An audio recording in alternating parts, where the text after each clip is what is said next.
सदन में गतिरोध पैदा न करें।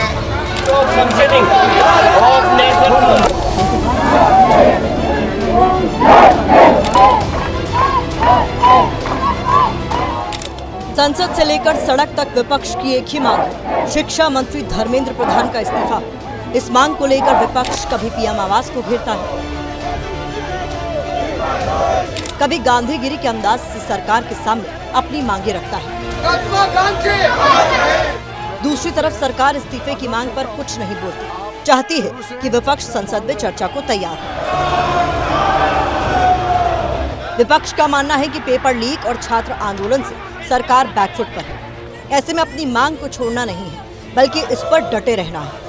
यही वजह है कि मानसून सत्र के 5वें दिन भी संसद में कार्यवाही ठप रही।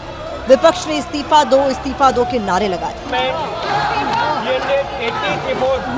संसदीय कार्य मंत्री किरण रिजिजू ने इस्तीफे पर कुछ नहीं कहा, बस यही कहा कि सरकार चर्चा को तैयार है।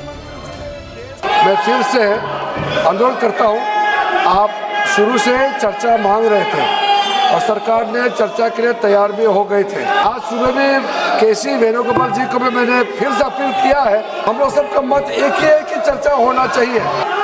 आज 5वां दिन है, हम इसमें एक अच्छा सार्थक बहस क्यों नहीं कर सकते हैं? आप कंडीशन मत डालिए, हम चर्चा शुरू कर सकते हैं आज भी। संसद के अंदर विपक्ष के तेवर ऐसे ही तल्ख रहेंगे, इसका ट्रेलर बाहर ही दिख गया था जब सुबह 10:30 बजे विपक्षी सांसदों ने संसद परिसर में प्रदर्शन किया। हाथों में बैनर था धर्मेंद्र प्रधान का इस्तीफा। हमसे कहा कि हमें चर्चा करनी है। जब मैं उसका जवाब देना चाह रहा था, फिर मुझसे माइक ले लिया। मगर मैं क्लियरली कहना चाहता हूं, जो ऑपोजिशन का स्टांस है, corrupt education minister has to गो।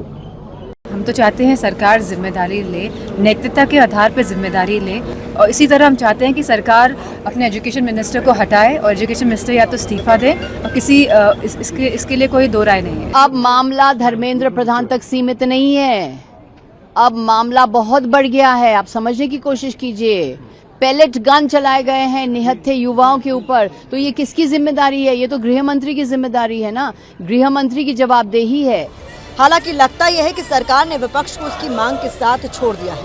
सरकार के मंत्री और बीजेपी के सांसद यही कह रहे हैं कि विपक्ष छात्रों के नाम पर राजनीति कर रहा है। मतलब सरकार की तरफ से भी विपक्ष के साथ संवाद की कोई ठोस कोशिश नहीं हो रही।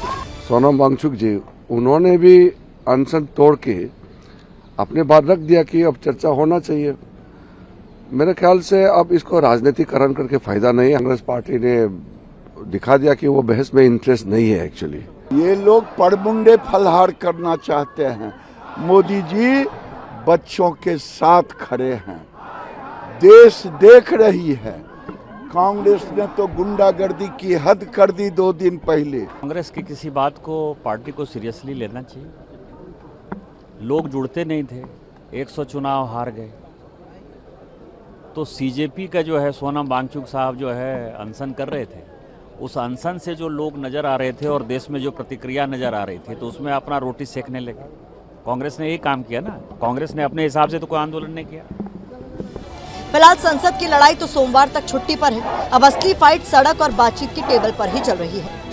विपक्ष सरकार को घेरने की रणनीति बना रहा है, दूसरी तरफ चुनौतियों के चक्रव्यूह में घिरी सरकार एक एक चुनौती से निपटने के कदम उठा रही है। उसी कोशिश का हिस्सा सीजेपी नेताओं के साथ सरकार का संवाद है।